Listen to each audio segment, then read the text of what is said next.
Tumbok na rin si VP Sara ng tinaguriang DPWH leaks na hawak ng Bilyonaryo News Channel. Laman din ng dokumento ang kanyang kapatid na si Congressman Pulong Duterte at longtime ally na attorney Harry Roque. Narito ang exclusive agenda report ni Joash Malimban.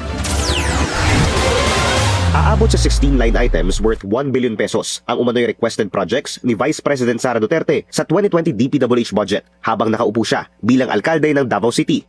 Ayon yan sa tinaguriang DPWH leaks o ang mga dokumentong nakuha ng Bilyonaryo News Channel na nagdedetalye sa mga proponent o sponsor ng mga proyektong inilalatag ng DPWH sa kanilang budget proposals. Bilang paglilinaw, hindi BICAM o budget insertions ang laman ng mga dokumentong ito. Ito ang mga line items para sa DPWH budget proposal na ipinepresenta at pinagtatalunan sa Kongreso bago maging General Appropriations Act o GAA. Inappropriate intervention kung maituturing ang pagre-request ng isang politiko ng proyekto habang binubuo ang NEP ayon kay former DPWH Undersecretary Roberto Bernardo. Dahil dapat namang galing ang budget proposal sa mga opisyal lamang ng DPWH. Bukod sa ilang anomalous BICAM insertions, dito rin umano nanggagaling ang sistema ng kickback scheme.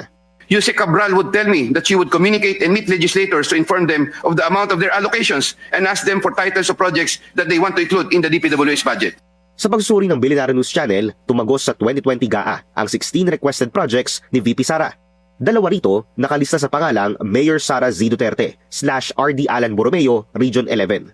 Road projects ang lahat ng mga line item. 15 ang makikita sa Davao City, samantalang isa naman sa Davao del Sur. Bukod kay VP Sara, nakita rin namin ang pangalan ng kapatid nito na si Davao City Representative Paulo Duterte. 16 line items din ang umano'y requested ng kongresista na aabot ang halaga sa mahigit 764 million pesos. 14 ang kumpirmadong lumusot sa GAA. Ang 3 million pesos rehabilitation ng isang multipurpose building sa Davao City, nakita naming may kaparehong budget sa 2020 GAA pero completion na ang nakalagay rito at hindi rehabilitation. Ang isang 149 million peso road project naman sa Davao City, tila nahati sa dalawa pero napunta pa rin sa iisang kontraktor. Lahat ng proyekto matatagpuan din sa Davao City. Samantala, 4 na proyekto rin ang nakalista kung saan ang nakalagay na proponent ay si former presidential spokesperson, Attorney Harry Roque. 2 ang tumagos sa GAA worth 2 million pesos each. Ang 4 na requested items ay matatagpuan sa Ifugao, Batangas, Cavite at Laguna. Sinisika pa namin kunin ang panig ng mga Duterte at ni Roque pero wala pa silang tugon sa aming mga mensahe. Para sa agenda, Joash Malimban, Bilyonaryo News Channel. Manatiling nakatutok sa Bilyonaryo News Channel. Sumubaybay sa aming social media accounts at mag-subscribe sa aming YouTube channel para sa mga bago at eksklusibong balita.